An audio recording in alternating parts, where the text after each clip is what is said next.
Hello everyone, नमस्कार दोस्तों। True IAS and PCS में आप सभी का स्वागत है।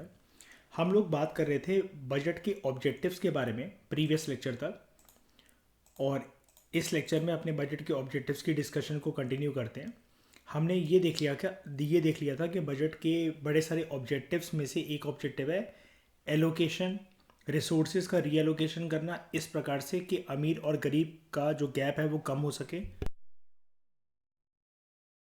और टैक्सेशन जो इस प्रकार से हो कि जिसकी ज़्यादा इनकम हो उस पर ज़्यादा टैक्स लगाया जाए, कम इनकम वाले पर्सन पे कम टैक्स लगाया जाए।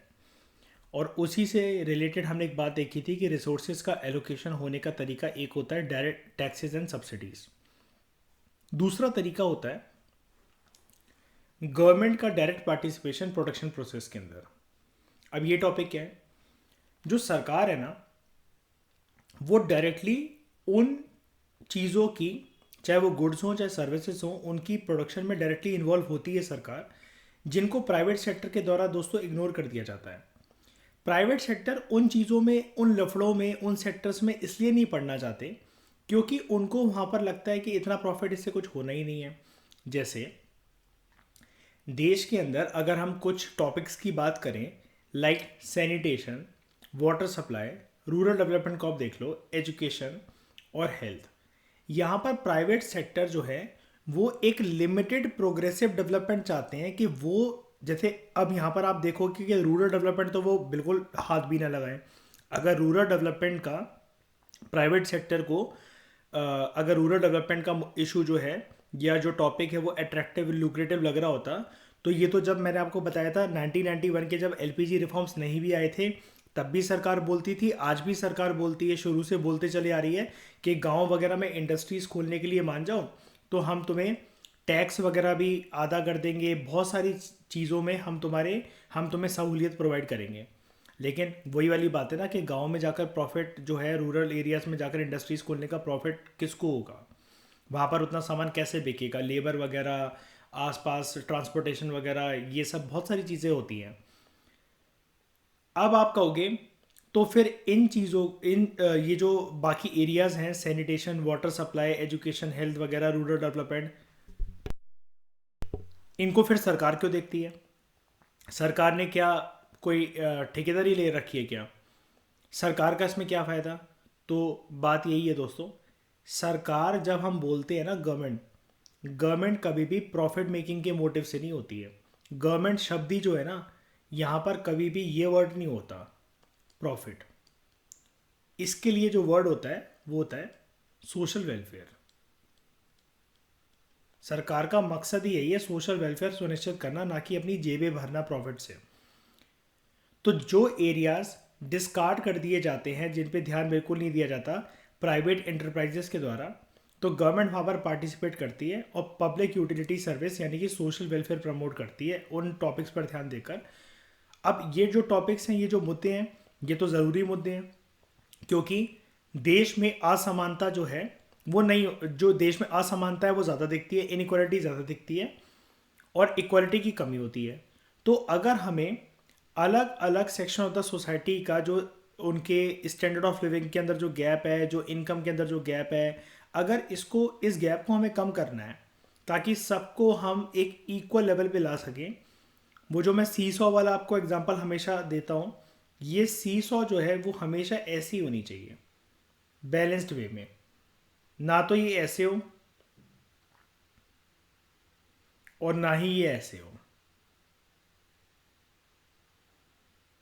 इसकी जो ग्रोथ है वो फेवरेबल टर्म्स में कुछ ऐसी दिखनी चाहिए आपको कि यहाँ पर रिच है और यहाँ पुअर है, और जब ये ऐसी होगी तो यहाँ पर ये रिच और पुअर टर्म्स पहली बात है यूज़ ही नहीं होगी। फिर उसके बाद ये जो सी सॉ का स्ट्रक्चर जो ऐसे बनता है या ऐसे बनता है, इसी में सिर्फ ये गैप आते हैं रिच और पुअर के। एक सोसाइटी के नीचे चला जाता है, छुप जाते हैं, धंस जाते हैं, और दूसरे जितनी टोटल पॉपुलेशन इनकम एंजॉय कर रही है, इक्के दुक्के लोग उस पूरी इनकम को, जितनी पूरी पॉपुलेशन होती है उतना एंजॉय करते हैं। रिचेस्ट टॉप 1 to 2% जो लोग होते हैं वो सारी की सारी इनकम अपने पास रखे होते हैं। IMF के बड़े सारे ऐसे डेटा हमारे सामने हैं, और भी रिपोर्ट्स हैं हमारे सामने ऐसी जिसको हमने पढ़ा भी था। तो गवर्नमेंट का डायरेक्ट पार्टिसिपेशन जो होता है प्रोडक्शन प्रोसेस में इसलिए होता है ताकि सबका सोशल वेलफेयर हो सके, ठीक है। उसके बाद बजट का और क्या एम है ये याद रखना। अभी तक हमने एक एम कंप्लीट करा है जिसके 2 पॉइंट्स हैं। री एलोकेशन ऑफ रिसोर्सेज, री एलोकेशन ऑफ रिसोर्सेज जो है इसको समझने के बाद हमने ये पढ़ा था ये हो किस प्रकार से सकता है। तो उसमें हमने देखा टैक्सेस एंड सब्सिडीज के माध्यम से, और गवर्नमेंट का डायरेक्ट पार्टिसिपेशन प्रोडक्शन प्रोसेस में, ये उस तरीके से पॉसिबल है। उसके बाद ये पॉइंट सिमिलर सा पॉइंट है जिसके बारे में अभी तक हम डिस्कशन कर चुके हैं बियॉन्ड टॉपिक जाकर, reduction of inequalities in income and wealth. सरकार जो है बजट के थ्रू ये जिम्मेदारी ले सकती है, और बजट के थ्रू ये इंश्योर भी करा जा सकता है सरकार के द्वारा कि जो इनइक्वालिटीज़ हैं इनकम और वेल्थ में वो कम हो। कैसे? सरकार की टैक्स और एक्सपेंडिचर पॉलिसी के माध्यम से। अब देखो, जब मैं आपको इनकम जो ये टैक्स स्लैब है इसके बारे में जब मैं आपको एक बात बता रहा था कि जिसके पास ज़्यादा इनकम होगी उसके ऊपर ज़्यादा टैक्स लगेगा। टैक्स के मामले में इक्वालिटी वाली जो चीज़ है वो ख़राब है कि 10% सबको टैक्स देना पड़ेगा अपनी इनकम का, ये गलत है। तो जो हम ये प्रिंसिपल फॉलो करते हैं ना, जैसा कि मैं आपको टेबल बनाकर बता रहा था कि 1 करोड़ वालों को 20% टैक्स देना पड़ेगा, 50 लाख वालों को इतना % देना पड़ेगा, इस टैक्सेशन की पॉलिसी को हम लोग कहते हैं प्रोग्रेसिव टैक्सेशन। हमारा टैक्स का एक अलग से चैप्टर है, उसमें हम और डिटेल में बात करेंगे। ये प्रोग्रेसिव टैक्सेशन की पॉलिसी को हम लोग फॉलो करते हैं। प्रोग्रेसिव टैक्सेशन का मतलब ये होता है अगर कल को इस पर्सन की इनकम 1 करोड़ से 2 करोड़ होगी तो टैक्स भी इसको फिर ज़्यादा देना पड़ेगा।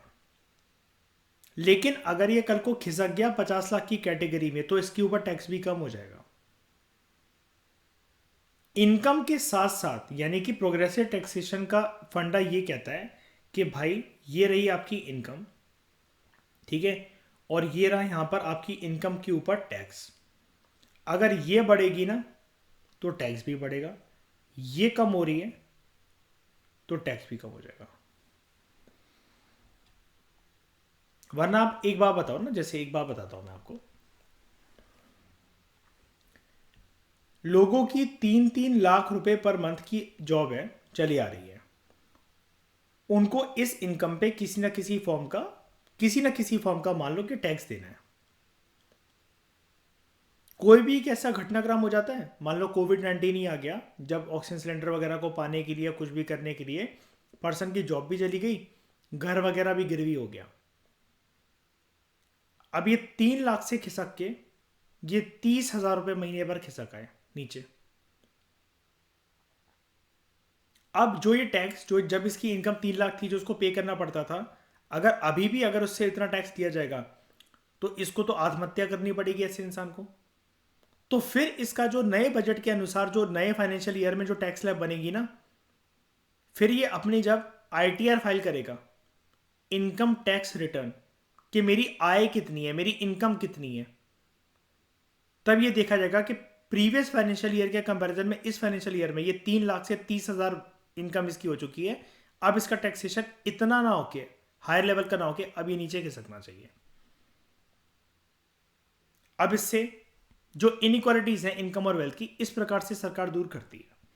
इसलिए जब भी बजट होगा ना, अनाउंस होगा, सबकी निगाह, ट्रेडर से लेकर जो ट्रेडिंग करते हैं या जो बिजनेस चलाते हैं या जो प्राइवेट काम करते हैं, उनकी सबकी निगाह एक चीज़ पे ज़रूर होती है कि टैक्स स्लैब बदले कि नहीं बदले, या सेम है या क्या है।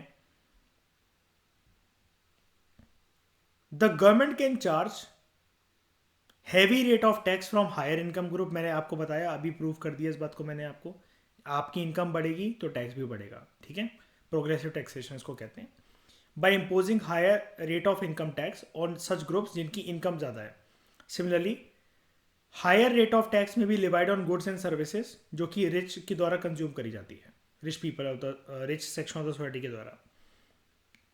और जो यहाँ से पैसा मिलेगा ये सरकार की आमदनी होगी, लेकिन ये सरकार की जेब में नहीं जाएगी। MPs, मेंबर ऑफ पार्लियामेंट और मिनिस्टर की जेब में ना जाकर मनी जो ये कलेक्ट करा जाएगा वो गरीब जनता पर खर्च करा जाएगा in the form of free education, free medical facility, cheaper housing facility, ताकि उनका स्टैंडर्ड ऑफ लिविंग को रेज करा जा सके। तो ये चीज़ कैसे, जो ये रिच लोग हैं इनकी इनकम का कुछ एक मेजर हिस्सा एक्सट्रैक्ट करा जाएगा, और ये मेजर हिस्सा जो इनकम का एक्सट्रैक्ट करा गया ये पुअर लोगों पर खर्च करा जाएगा, ये यहाँ से यहाँ जाएगा, जिसकी वजह से ऐसा माना जाएगा ये जो डिफरेंस आ रहा है ऐसा कि यहाँ रिच है यहाँ पुअर है, इसको धीरे धीरे करते करते इस डिफरेंस को हमें कुछ ऐसा करना है कि ये ऐसा फेवरेबल बैलेंस फॉर्म में हो जाए।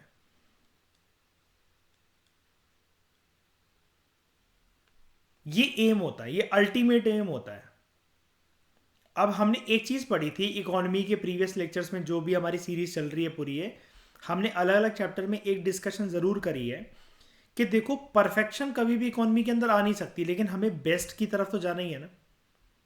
जैसे याद है शायद हमने एक चीज़ पढ़ी थी, जीरो इन्फ्लेशन कभी नहीं हो सकती, लेकिन हमें फिर भी एक बेस्ट तो एक इंश्योर करना ही है ना कि प्राइजेस एक फेवरेबल अमाउंट में रहे। एम करते करते अब वही वाली बात है ना कि अब कोई ये पर्सन सोचे कि रैंक 1 तो नहीं आएगी मेरी यूपीएससी के अंदर, अरे भाई जब एम तो करो उसकी तरफ, तब तो जाकर परफेक्ट डिजिट में फिट तो होगी कम से कम सिलेक्शन क्राइटेरिया में। क्या बोल रहे हो मयूर, कोई डाउट है?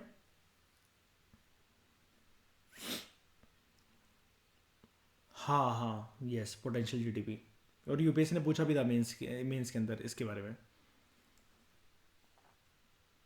इन एडिशन द गवर्नमेंट में प्रोवाइड सब्सिडीज एंड दूसरी एमिनिटीज, दूसरी फैसिलिटीज टू पीपल जिनका इनकम लेवल लो है। तो जो गवर्नमेंट एक्सपेंडिचर है और जो टैक्स पॉलिसी है वो उसका एक ही मकसद होना चाहिए कि जो इनइक्वालिटीज़ हैं, असमानताएं जो है इनकम और वेल्थ में, पुअर और रिच के बीच में, उनको कम करना है। टैक्स रेट्स को इंक्रीज करके हायर इनकम ग्रुप वालों के लिए, इसकी वजह से इनइक्वालिटीज ऑफ इनकम रिड्यूस होंगी, ये एक बात है। और it will provide more resources to the government for spending on the welfare of the people, यानी कि एक हाथ से आएगा, ठीक है, और वो दूसरी जगह पर जाकर खर्च होगा। इसलिए कहा जाता है कि देश का भला या फिर जो असमानताएं होती है देश के अंदर, वो इसलिए भी रिड्यूस नहीं हो पाती क्योंकि काफ़ी हद तक हर चीज़ सरकार पे ना थोप कर जनता को भी रिस्पॉन्सिबिलिटी लेनी चाहिए। भाई कितने लोग टैक्स भरते हैं, कितने लोग, गिने चुने लोग टैक्स भरते हैं। टैक्स की चोरी जब होती है ना, या टैक्स मतलब भरा ही ना जाए, चोरी मतलब वही है एक बात, मतलब आप टैक्स को इवेड करके, इसको टैक्स इवेजन बोलते हैं, टैक्स ना भरने को ना इकोनॉमी के अंदर टैक्स इवेजन बोलते हैं। आप इवेड कर गए टैक्स को भरने से, इन्वेजन नहीं इवेजन कह रहा हूँ, मतलब इवेजन मतलब होता है भाग जाना किसी चीज़ से, मुंह मोड़ लेना बेसिकली। तो जब कोई टैक्स भरने से मुंह मोड़ लेता है, अब सरकार के पास आमदनी आएगी नहीं। अब लोग ये सोचें कि अब गवार आदमी कैसे बात करता है कि वो ये सोचता है कि इनके पास तो पूरे का पूरा नोट छापने की मशीन है, ये तो जितने मर्जी नोट प्रिंट कर सकते हैं, ये तो अपनी जेबें भरे चले जा रहे हैं। जब पैसा आएगा ही नहीं तो वो खर्च कहाँ पर होगा? और टैक्स इवेजन जो है अगर ये ना होना तो सरकार, हमें जैसा लगता है कि वो अपनी जेबें भर लेंगे इन पैसों से वगैरह, ऐसा इतना आसान नहीं होता। क्योंकि देश में एक साल में जो इकोनॉमिक सर्वे और बजट के जो आंकड़े होते हैं वो क्रिस्टल क्लियर तरीके से सबके सामने रखे जाते हैं, और इस चीज़ पर क्योंकि जनता का पैसा होता है तो एक एक स्कीम, पॉलिसी, इनिशिएटिव वगैरह पे आरटीआई वगैरह, पीआईएल, सुप्रीम कोर्ट वगैरह में हर चीज़ फाइल करी जा सकती है। एक सिंगल पैसा इधर का उधर जो होना, उसके बारे में आराम से पता लगाया जा सकता है कि कंसोलिडेटेड फंड ऑफ इंडिया में पिछले साल के कंपैरिजन में इस साल क्या पैसा बढ़ा है कि कम हुआ है सरकारी तिजोरी के अंदर। तो अगर जब टैक्स ज़्यादा आया है तो सरकार ने बाकी पैसा कहाँ रखा, इसका जवाब देना सरकार को मुश्किल हो जाता है। लेकिन वही वाली बात है, लोग एक टैक्स नहीं भरते हैं, और दूसरी सबसे बड़ी लोग गलती ये करते हैं, पूरे साल अखबार चाटेंगे लेकिन बजट के बारे में कुछ पूछ लो ना उनसे तो पिछवाड़े जैसा मुंह हो जाता है उनका। बजट के बारे में किसी को कुछ नहीं पता रहता, जो कि जब हम लोग जैसे बोलते हैं ना कि उनके क्या बाप का पैसा है, जी हाँ सच में उनके बाप का पैसा होता है बजट के अंदर। तो दो चीज़ें होती है प्रोग्रेसिव टैक्सेशन, ये मैंने आपको बता दिया, जितनी हायर इनकम होगी उतना हायर टैक्सेस। और दूसरा, सरकार का ये आए हुए टैक्सेस से, जो कि एक तरीके से सरकार को ज़्यादा एक फ्री हैंड मिल जाता है लोगों को वो रिसोर्सेज प्रोवाइड करने में, ताकि अमीर और गरीब का गैप जो है वो मिट सके। गवर्नमेंट जब एक्सपेंडिचर अपना इंक्रीज करती है, और प्रोग्रेसिव टैक्सेशन, ये दो चीज़ें ऐसे ब्रह्मास्त्र हैं सरकार के हाथ में। These are the two budgetary measures जिसकी वजह से जो इनइक्वालिटीज़ है इनकम और वेल्थ की, वो कम हो सकती है। आई थिंक ये वाला पॉइंट आपको क्लियर हो गया होगा, है ना। अब सीवी सचदेवा जो है वो आराम से, जब तक कोई टॉपिक को ख़त्म करना ले, एक एक शब्द को खोद खोद के तब तक वो ख़त्म करता नहीं है, तो एक चीज़ यहाँ से और पढ़ लेते हैं, redistribution of income and wealth. ठीक है, जैसा कि हमने यहाँ देखा था, रिसोर्सेज का रीएलोकेशन।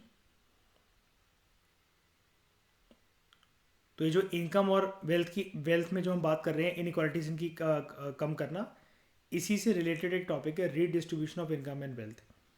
जो इक्वालिटी है इनकम डिस्ट्रीब्यूशन के अंदर, उसका मतलब ये होता है allocating the income in such a way कि जिसकी वजह से इनकम इनइक्वालिटीज रिड्यूस हो। ऑब्वियसली बात है, तभी तो इक्वालिटी ऑफ इनकम होगी। और there should not be any concentration of income in few hands, जैसा कि हम बचपन से इकोनॉमिक्स में पढ़ते हैं कि जो देश में जो तरक्की है, वो तरक्की का जो फल है, जो इनकम है, वो गिने चुने हाथों में ना रहे, अमीर लोगों के हाथों में ना रहे बेसिकली। अब इसके लिए करना क्या चाहिए? This primarily requires that rate of increase in real income of poor section of the society. मतलब गरीब जनता, जो जनसंख्या है, जैसे जैसे उनका स्टैंडर्ड बढ़ रहा है तो उनकी रियल इनकम भी बढ़ रही होगी। हमें यह सुनिश्चित करना चाहिए कि रियल इनकम जो poor section of the society की, वो ज़्यादा तेज बढ़े, और rich section of the society की जो इनकम है वो धीरे धीरे स्पीड पर बढ़े। अब ये आपको एक यूनिक पॉइंट है जो कि आपको कोई यूपीएससी की बुक नहीं बताएगी। One of the solution that you can write in mains कि रेट ऑफ इंक्रीज जो होना चाहिए, ये सुनिश्चित करना चाहिए कि रियल इनकम जो है poor section of the society की, इस वर्ड को मत भूलना, रियल इनकम, एक्चुअल इनकम, गरीब वर्गों की ज्यादा तेजी से ग्रो एज कंपेयर टू अमीर वर्ग। तभी तो यार, एक बात बताओ, जैसे मैं ठकुराइन तुमसे मिला, ठीक है, और हमारे बीच में जो डिस्टेंस है वो 100 किलोमीटर का है। मतलब मैं आपसे कह रहा हूं कि मैं आपको रास्ते में यहां पर मिल जाऊंगा, आप पीछे से आ रहे हो, ये आपकी कार है, ये आपकी कार है। अब आपकी कार जो है वो चल रही है 100 किलोमीटर की रफ्तार से, और मेरी कार जो है वो भी चल रही है 100 किलोमीटर की रफ्तार से। अगर हमें कॉमन पॉइंट पे मैच करना है तो यही होगा ना कि आप 120 किलोमीटर पर आवर की स्पीड से चलो और मैं इसको 50 या उससे भी कम कर दूं, धीरे धीरे चलो, तभी तो हम टकरा पाएंगे कॉमन पॉइंट पे, तभी तो जल्दी मिल पाएंगे। हाँ कि ना?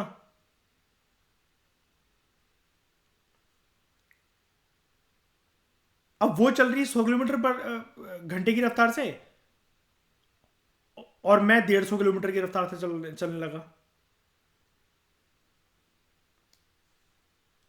और बैठ के फिर हम ये सोच रहे हैं कि यार अभी तक आ ही नहीं आ रहा वो पीछे से मयूर। कुछ ऐसे ही होता है देश में। अब यार रेस सेक्शन ऑफ द सोसाइटी की क्या बात है, अब आप कहोगे कि हर जगह ट्रेडिंग ले आते हो, भाई वो एक ट्रेड मारेंगे, जितने पूरे साल की इनकम नहीं होती पूरे सेक्शन ऑफ द सोसाइटी की, इतनी एक दिन में हो जाएगी। अब ये चीज़ ना लिखना बहुत आसान है, मतलब जोक सा पार्ट, ये चीज़ लिखना शाइनी देख रहे हो बहुत आसान है, लेकिन ऐसा कैसे सुनिश्चित करोगे? क्या शाइनी बताओ, घर घर जाके क्या कुंडी खड़काएंगे, भाई साहब आज प्लीज़ थोड़ा सा अपनी इनकम को कंट्रोल कर लेना यार, आज तुम सोते रहो, आज कुछ मत करो, थोड़ा सा गरीब लोगों को आगे निकलने दो। तो इसके लिए अब ऐसा तो समझाया नहीं जा सकता, तो सरकार क्या करती है? देखो, सरकार एक चीज़ बहुत अच्छे से जानती है, किसी भी देश की हो, कि जनता को समझाने का कोई फ़ायदा नहीं है, क्योंकि लातों के भूत बातों से नहीं मानते, और जनता सच में लात खाने के लिए बनी होती है, क्योंकि जनता हरामखोर है। तो सरकार कुछ बात वार्तालाप वगैरह इस चीज़ के आगे रिक्वेस्ट करना, हाथ जोड़ना, सरकार कहती है और these all strategies are time wasting. कहती है टैक्स बढ़ाओ, हायर टैक्सेस इम्पोज करो, जो कि रिच इनकम ग्रुप के कैटेगरी के अंदर आते हैं। इनकम टैक्स, इनकम जो आपकी सॉरी इनकम के स्लैब्स जो बनते हैं उसके हिसाब से उस पर कितना टैक्स लगाया जाएगा। इनके लिए गुड्स एंड सर्विसेज भी महंगी कर दो, जो कि इनके द्वारा कंज्यूम करी जाती है। जो इससे जो पैसा कलेक्ट होगा उसको स्पेंड करा जा सकता है on providing free goods and free services to the poor section of the society. तो ऐसे करके जो इनइक्वालिटीज ऑफ इनकम है ये रिड्यूस करी जा सकती है। कैसे? मतलब ये जो कमा रहे हैं इनको काफ़ी हद तक अपना पैसा देना पड़ रहा है सरकार को एज टैक्स। जो गुड्स से कंज्यूम कर रहे हैं उस पर भी टैक्स है, जो सर्विसेज से कंज्यूम कर रहे हैं उस पर भी टैक्स है। ये चीज़ जो ये वाली लाइन है कि rate of increase of real income poor section की ज़्यादा तेज़ होनी चाहिए और अमीर लोगों के कंपैरिजन में। तो अमीर लोगों की बढ़ती हुई आय, बढ़ती हुई इनकम, आमदनी, उसके ऊपर कंट्रोल कैसे लगाया जा सकता है कि बेटा तुम कमाओ, जितना कमा सकते हो कमाओ, टैक्स भर भर के तुम्हें देना पड़ेगा। और गरीब जनता को ये बोला जाता है तुम कोशिश करो पूरा कमाने की, तुम्हारे लिए सब कुछ फ्री कर दिया जाएगा, तुम करो कोशिश कमाने की, हम तुम्हारे सपोर्ट में, हम तुम्हारे फ्री कर देंगे। लेकिन वही वाली बात है, ये थ्योरेटिकली सुनने में बहुत अच्छा लगता है। इसकी मतलब ये ऐसे बोलना नहीं है आपको, ना कहीं लिखना है, आपके मुंह से आपकी पर्सनैलिटी में एक सिंगल चीज़ नेगेटिव नहीं होनी चाहिए, एक सिंगल चीज़ नेगेटिव नहीं। आपका उत्साह ऐसा होना चाहिए कि भाई मतलब कि आप हर चीज़ में मतलब ऐसे ही एक ऑप्टिमिस्टिक दिखो, बिल्कुल सुल्तान, गर्दन और इरादे जिसके दोनों मजबूत हो हर सिचुएशन के अंदर। आपके हर एक आंसर और इंटरव्यू की पर्सनैलिटी आपकी ऐसी होनी चाहिए। लेकिन बियॉन्ड डैट मैं आपको बता रहा हूँ कि आपको ये पता ही लग रहा होगा कि ये थ्योरेटिकली चीज़ें ज़्यादा अच्छी है सुनने में, इम्प्लीमेंटेशन थोड़ा सा इसका वीक पड़ जाता है। क्योंकि अब ये देखो फ्री गुड्स एंड सर्विसेज, कितने ही लोग एनरोल हो जाते हैं फ्री गुड्स एंड सर्विसेज में, बताओ। जब कोई भी स्कीम लागू होती है, अब इसमें मुझे एक बात बताओ कि फ्री लैपटॉप बटेंगे, लड़कियों को स्कूल जाने के लिए फ्री साइकिलें दी जाएंगी, यूपी में जो नौटंकी अक्सर चलती रहती है, कितनों को मिल जाती है? कितनों को? सबको मिल जाती है क्या? हर एक घर में जाकर देखोगे तो जो एलिजिबल थे, क्या सभी eligible section of the society को मिल जाती है? आवास योजना के तहत क्या सभी के घर बन जाते हैं क्या? वही वाली बात है। अगर बन जाते हैं तो फिर दिल्ली जैसी जगह में एक टेंट में रुकने के लिए रात को, जिसमें कंबल वगैरह चलो ठीक है फैसिलिटी मिलती है, 1 या 2 रुपए भी देने पड़ते हैं, तो ये रैन बसेरे क्यों बस रखे हैं? परमानेंट कर दो फिर इनको।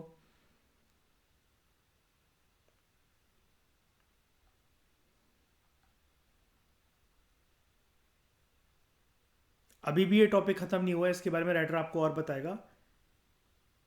How does increase in inequalities in distribution of income, ये सोसाइटी के वेलफेयर को अफेक्ट करता है। इसको हम जानेंगे अगले लेक्चर में। Thank you very much for discussion.